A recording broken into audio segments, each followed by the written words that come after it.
Leslie Bircher with Leslie Quilts, and today we're going to talk about how to select fabrics. So we're starting with Harriet's Journey from Elm Creek Quilts, and this particular quilt has several different options. So we're going to be looking at these very small blocks, and these are about 6.5 inches each. When you start looking at fabric selection, you want to make sure that the patterns that you choose with your fabric will work. So if you're choosing something larger scale, it may not show up the way you want it to show up. So I'm going to give you some options. This is some Tilda fabric that I got that is just absolutely beautiful. And if you see this fabric, you're going to notice a couple of things. It's gorgeous. It's dark navy blue. It has a lot of different variations of color. However, this is a very large scale print and it may not be ideal for a small block. So one of the things that I like to do is I take one of my 2.5 inch square Creative Grids rulers and I kind of hold it in place to see, like, this is going to be a small block. Is anything really going to pop out, and is it going to really reflect what I'm hoping it's going to reflect? You can see this is maybe not an ideal option. This is also another variation of Poppie Cotton that I just love. And I was considering this fat quarter bundle because I loved all the colors. You can tell this is just my vibe. I love all of these spring colors with the birds. This is getting a little better. However, it still may be not ideal for this quilt because you've got these birds that are going to be larger, and when you start cutting into these and piecing a 2.5 inch block, it's not going to show up the way you want it to show. So this may not be a good option either.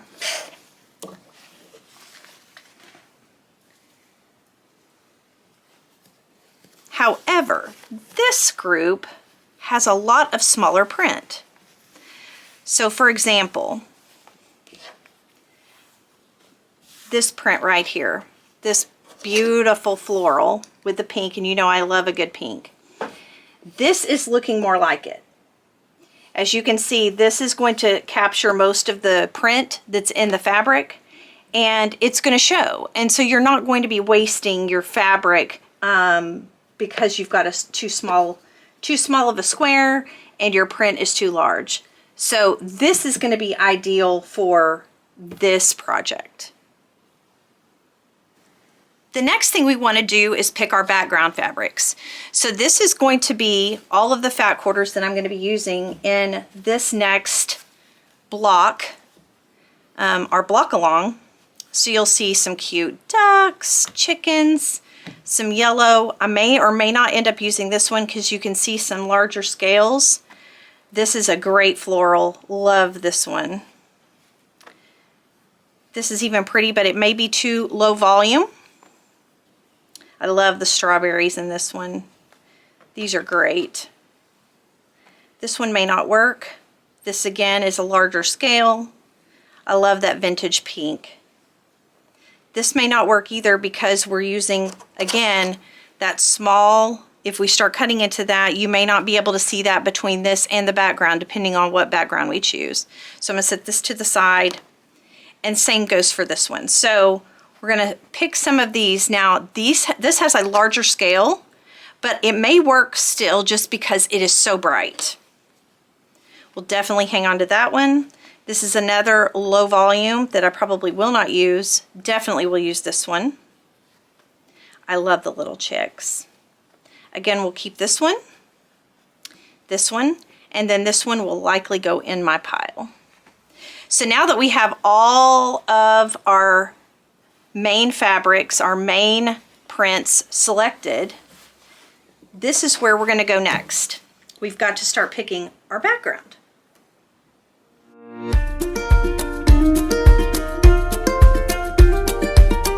So one of the things I love to do when picking a background, for this one I probably will go with some kind of white background to go with this one.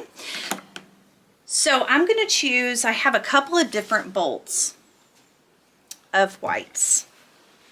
So we've got, this is a Kona white, and this is Kona snow. Now, you can't hardly tell the difference, but you can kind of see some variation. And I like to bring over my Stella light. That's what this is, a Stella Go. And you can brighten this up and really start seeing what the different values are. This has more of a yellow undertone, and this is more of a bright white. So we're gonna see which one really works better with our main fabrics. So I'm gonna pull those out here, and we're gonna lay them on top.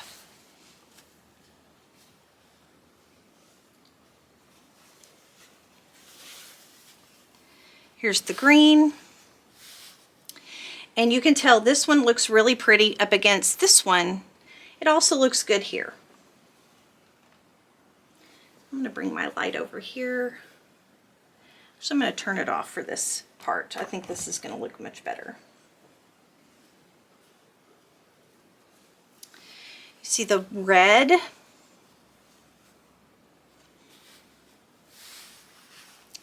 How does it look?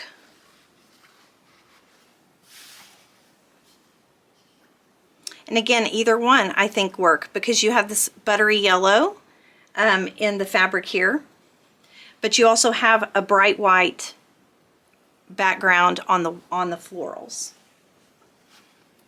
Let's look at the blue.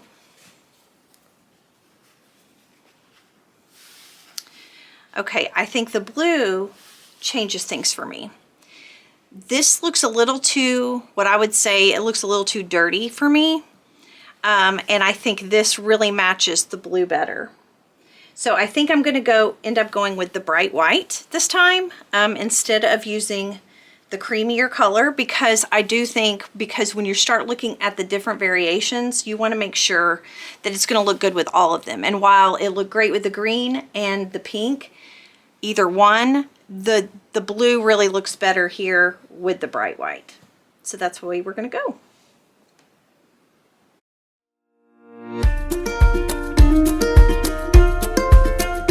One final check. You can see all of the main fabrics that I've selected, how they look against the white. And then I'm going to move it over here and look how they look against the creamier white. And I think that this is absolutely the right decision to go with the white. I think it pops so much prettier.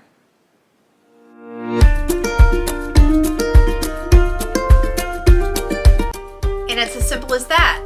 Make sure you're taking the time to understand this print in your fabric and how that's going to scale up on your pattern. If it's a small block, you're going to need smaller print fabric in order to make that pop. So just keep that in mind as you're picking your fabrics.